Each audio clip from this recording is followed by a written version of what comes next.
Now for the top story tonight, the Paris Hilton ruse. At 2 a.m. this morning, West Coast time, Los Angeles County Sheriff Lee Baca released Paris Hilton from jail for an undisclosed medical reason, thought now to be some kind of panic attack. So instead of spending 3 more weeks behind bars, Ms. Hilton now goes home to serve her sentence in palatial surroundings. This is simply unacceptable.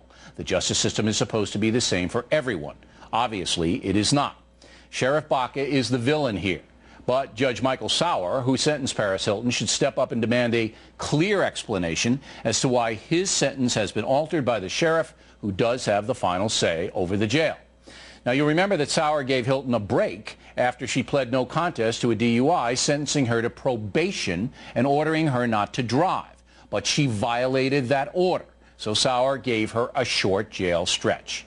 Now Sheriff Baca has made a mockery of that sentence. Joining us now from Palm Desert, California, defense attorney Patrick Dolan, and from Los Angeles, investigative journalist Pat Lalama.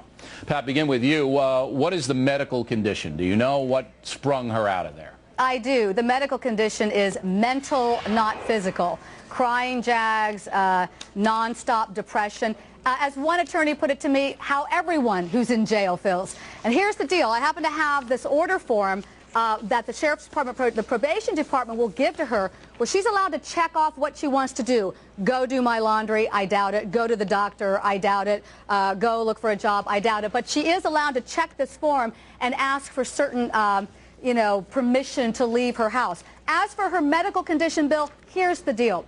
She's being sued for $10 million by a diamond heiress for defamation of character. There was supposed to be a hearing in Los Angeles, I believe about a week ago, maybe a little bit more. Her psychiatrist went to the courts and said she's so distraught over having to go to jail, she just can't sit in court through a hearing. It's just too much. The civil courts succumbed and said, all right, we'll move that to August.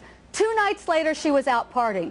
So it isn't a question to me whether it's early release, because that does happen a lot here in Los Angeles. It's the whole BS of this mental condition that's got me wild. And the city attorney, by the way. Yeah, I mean, we have all kinds of condemnation. I think the fix was in. Baca, very sympathetic to celebrities. Absolutely. And I'm sure that as soon as the psychiatrist came to Baca and said, look, she's going to have a freak out attack and this, that, and the other. But, but counselor, come on, look. You're the judge, counselor. I mean, here's a young woman who gets pulled over for DUI, and then a week later, 3 months later, even though her license is suspended pending the case, is found driving, and then pleas no contest, and then a week later is found driving again, and then is a half hour late to the sentencing hearing where Judge Sauer says, you're going to jail, lady. I gave you a break the first time around. You're, thumbing your nose at the justice system, and you can't do it. And now this happens. I mean, are you as outraged as I am, counselor? I am outraged that the truth and what really happens in court hasn't been reported. First of all, if you want to talk about equal treatment under the law, nobody gets a 45-day sentence for a case like this. You couldn't find one person in Southern California doing a 45-day sentence for driving on a suspended license. It's $100 an out. Violating the probation? Absolutely. And with this kind of probation where you're talking about she was eligible, she just didn't get in the alcohol program, they would tell her, go in, get the program, come back, no, it wasn't about the program. That'll be that for $100. After she was convicted of DUI, she was caught in the car again when she wasn't allowed to drive. Bill.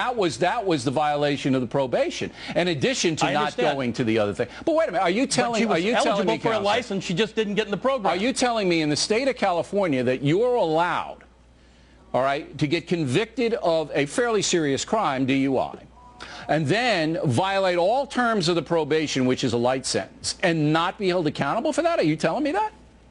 I'm telling you, first of all, it wasn't a DUI. It was a wet reckless. They reduced it. Secondly, she just didn't sign up for the SB 1176 program. That's why her license wasn't reissued. She was eligible for a license. So when she got it, case closed. That'd be a $100 fine and walk out for anybody but Paris Hilton. All right, what do you say, That's the first point. What do you say? Well, you know what? I think what's happening here is that there are excuses, excuses for the behavior of celebrities in this town. The LA Daily News did a whole editorial on Lee Baca's celebrity worship with Mel Gibson. You can go down the list. Michelle Rodriguez, an actress who's had 2 DUIs and a hit and run and spent 4 hours after getting her bologna sandwich and got to leave. Tom Sizemore, the guy with the meth problem, constantly in trouble, hasn't spent any time in jail. It's this reckless disregard for any kind of sense of responsibility and integrity and hero worship because of celebrity status. Okay, now Counselor, if nonsense. Do you believe, Counselor, that it's not nonsense. Baca, all right, is soft toward celebrities? Do you believe that?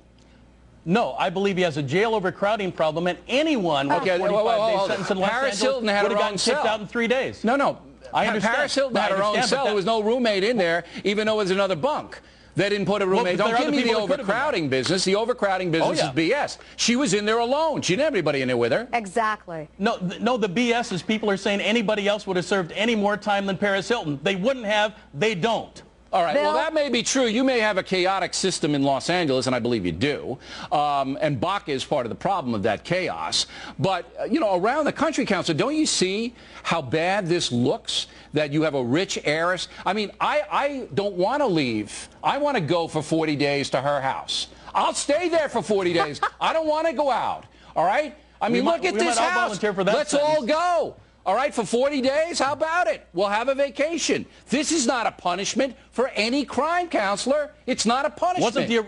Wasn't the original premise that she gets treated like everybody else? No, the original premise was she pled no contest to drunk driving, okay? Wrong. And then she violated her parole. That's the premise. I'm telling you, nobody does that kind of time in Los Angeles except Paris Hilton. But that's Los Angeles' problem. All right, I don't believe that for a second, by the way.